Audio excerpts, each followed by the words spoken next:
नमस्कार विद्यार्थी मित्रांनो, पालकांनो, मी डॉक्टर देवश्री महाजन माऊली करिअर काउन्सिलिंग तर्फे तुमचं पुन्हा एकदा आमच्या यूट्यूब चॅनलला स्वागत करते।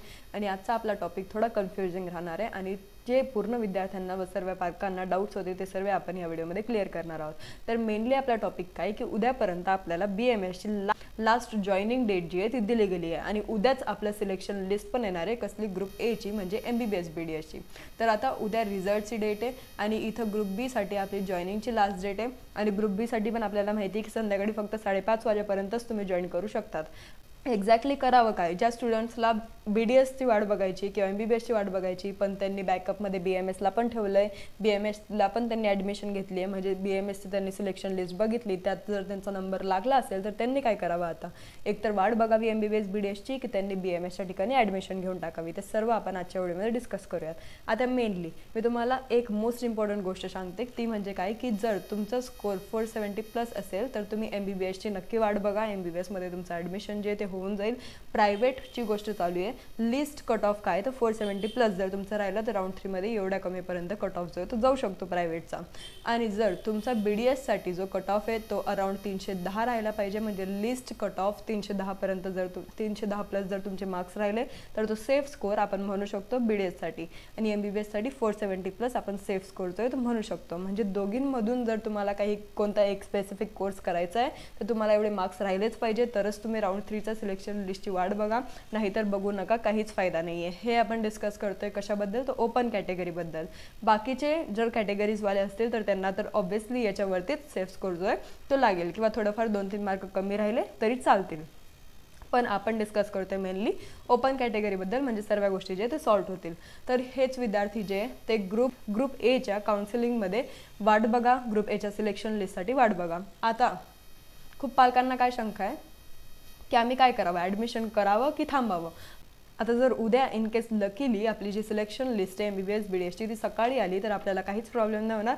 आपण कॉलेजला ट्रॅव्हल करून, जे आपलं BMS चं कॉलेज आहे त्याला ट्रॅव्हल करून एकतर ॲडमिशन घेऊ शकतो किंवा रिझाईन करू शकतो, दोन ऑप्शन आपल्याकडे आहे। आता एकतर विद्यार्थ्यांनी अजूनपर्यंत वाट बघता येते सिलेक्शन लिस्टची, त्यांनी आतापर्यंत ॲडमिशनच केलं नाहीये, तर त्या विद्यार्थ्यांनी काय करावं? एकतर जर तुम्हाला अलॉटेड कॉलेज जे BMS अलॉटेड कॉलेज किंवा BHMS अलॉटेड कॉलेज ते जर घराजवळ असेल तर तुम्ही वाट बघा सिलेक्शन लिस्टची आणि लगेच तुम्ही जाऊन तिथं जर तुमचा नंबर लागला नाही ग्रुप ए मध्ये तर लगेच तुम्ही जाऊन तिथं ॲडमिशन करू शकतात। पण जर ते कॉलेज जर लांब असेल, डिस्टन्स जर जास्त असेल घरापासून, तर काय करावं? त्या कॉलेजला जाऊन तुम्ही बसा आणि तेव्हाच तुम्हाला समजेल, तिथंच जाऊन तुम्ही वाट बघा की आपलं सिलेक्शन लिस्ट जे ती येते का। जर 4:30 वाजेपर्यंत जर आली तर वेल अँड गुड, तुमचा जर BDS ला नंबर लागतोय तर तुम्ही त्याच्याबद्दल विचार करा, जर नाही लागत तर तुम्ही BMS ला ॲडमिशन घ्या इझिली। म्हणजे तुम्हाला 4:30 पर्यंत कॉलेजमध्ये बसायचंच आहे आणि जर तुमचा सिलेक्शन लिस्ट जर लवकर आली तर चांगलं आहे, पण नाही आली तर मग तुम्हाला तिथं ॲडमिशन जी आहे ती करावंच लागेल। आता मेनली काय राहतं, आपल्याला एक रिझिग्नेशन डेट नावाची गोष्ट येते, म्हणजे आपण रिझाईन करू शकतो कॉलेजला। आता रिझाईन कधी करू शकतो? जेव्हा आपलं ग्रुप एचा रिझल्ट जेव्हा आपला येईल तेव्हा आपल्याला एक रिझिग्नेशन डेट येईल की तुम्हाला BMSचं सीट जे ते रिझाईन करायचं आहे का, तुम्हाला ग्रुप एच्या अलॉटेड कॉलेजमध्ये जायचं आहे का की तुम्हाला ग्रुप बीच्या अलॉटेड कॉलेजमध्ये राहायचं आहे, असे तुम्हाला ऑप्शन्स भेटतील। तर तुम्ही एकतर रिझाईन पण करू शकता, पण रिझाईनची काहीतरी पेनल्टी फी राहील जी की तुम्हाला भरावं लागेल। ती पेनल्टी फी भरून तुम्ही इझिली तुमच्या कॉलेजला रिझाईन करून तुमच्या ग्रुप एच्या काउन्सिलिंगमध्ये पडू शकतात आणि ग्रुप एच्या काउन्सिलिंगमध्ये भाग घेऊ शकतात। फक्त एक गोष्ट लक्षात ठेवा, जर तुम्हाला ग्रुप बीचं कॉलेज अलॉट झालेलं आहे तर तुम्ही तिथे ॲडमिशन घ्या किंवा नका घेऊ, तुमच्या हातातून ते राऊंड्स जे ते पुढचे राऊंड सुटलेले आहे आणि आता तुम्ही ग्रुप बीच्या काउन्सिलिंगमध्ये एलिजिबल नाही आहे, पण तुम्ही ग्रुप ए आणि ग्रुप सीच्या काउन्सिलिंगमध्ये आता पण एलिजिबल आहात। जोपर्यंत तुमचा नंबर लागत नाही आणि जोपर्यंत तुम्ही तिथं फायनल ॲडमिशन करत नाही तोपर्यंत तुम्ही तिथं एलिजिबल आहात। फक्त एक लक्षात ठेवा, जर नंबर लागला आहे आणि जर तुम्ही तिथं ॲडमिशन घेत नाही आहे तर तुम्ही पुढच्या राऊंड्समध्ये एलिजिबल नाही आहे, ते कोणता पण ग्रुप असो। जर तुमचा MCC मध्ये नंबर लागला असेल तर तुम्ही आता कुठेच एलिजिबल नाही आहे, ऑल इंडिया कोटामध्ये पण तुम्ही एलिजिबल नाही आहे। MCCच्या राऊंड 3 च्या रिझल्टमध्ये जर तुमचं नाव आलं असेल तर, जर तुम्हाला अलॉटमेंट झाली असेल तर। आता इथं आपण दोघी जे शेड्यूल आहे ते कंबाईन केलेले आहे, इथं तुम्हाला सोपं जावं बघायला म्हणून आपण हे कंबाईन केलं आहे।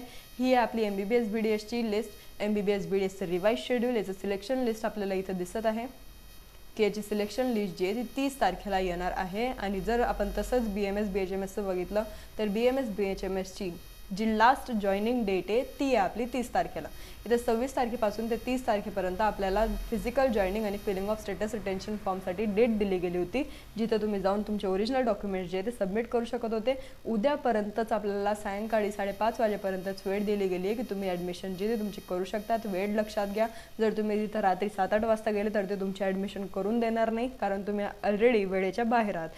जर तुम्हाला ॲडमिशन करायची ना तर कधी पण लवकरच करून ठेवा, कारण ऐन वेळेपर्यंत थांबायचं नाही, कारण ते काही पण डोनेशन वगैरे सांगतील किंवा काही पण जे फीज वगैरे सांगतील तर तेवढे आपल्याला ऐन वेळेस अरेंज करता यायला पाहिजे. म्हणून ह्या गोष्टी लक्षात घ्या. आणि जर तुम्ही रिझल्टची वाट बघताय तर रिझल्ट जो आहे तो सकाळी आला तर चांगलीच गोष्ट आहे, पण रिझल्ट आपला संध्याकाळी आला तर तुम्हाला कॉलेजला जाऊन तसं एकदा बोलणं करून घ्यावं लागेल किंवा कॉलेजलाच थांबावं लागेल आणि तुम्ही ग्रुप एची सिलेक्शन लिस्टची वाट बघू शकतात किंवा तुम्हाला रिझाईन करायचं ऑप्शन आहे, तुम्ही ते पण करू शकतात. बाकी सर्वच ऑप्शन्स आपण या व्हिडिओमध्ये डिस्कस केले. हा टॉपिक आपण मेनली का फोकस केला, कारण खूप पालकांच्या विद्यार्थ्यांची हेच शंका होती की आता आम्ही काय करावं, आता आम्हाला बिलकुल समजत नाही आहे, कारण आम्हाला मेनली ग्रुप एवर फोकस करायचं आहे, पण ग्रुप बी आधी होतं आहे, ज्याला मी बॅकअप प्लॅन ठेवला होता. तर ग्रुप बी आधी झाल्यामुळे आम्हाला याची चॉईस फिलिंग करावं लागली आणि आम्हाला एक कॉलेज अलॉट झालं आहे, पण ते आम्हाला घ्यायचं आहे की नाही ते आम्हाला समजत नाही आहे, कारण आम्ही BDSची पण वाट बघतो आहे. तर इतकं कन्फ्युजन राहिल्यामुळे आपण हा व्हिडिओ जो आहे तो बनवला आणि तुम्हाला सर्व ऑप्शन्स जे ते सांगितले, सर्व सोल्युशन्स सांगितले यामधील की तुमच्याकडे काय काय ऑप्शन राहू शकतं, तुमच्या हातात तुम्ही काय करू शकतात, तुम्ही ॲडमिशन घेतली तर काय करा, तुम्ही नाही घेतली तर काय करा. तर सर्व गोष्टी आपण या व्हिडिओमध्ये सांगितलेल्या आहेत. तर अजून तुम्हाला काही पण डाऊट असेल तर तुम्ही नक्की कमेंट सेक्शनमध्ये सांगू शकतात, ते पण आपण सॉल्व्ह करण्याचा प्रयत्न करू. आणि जर तुम्ही आतापर्यंत सबस्क्राईब केलं नसेल तर नक्की सबस्क्राईब करा. धन्यवाद.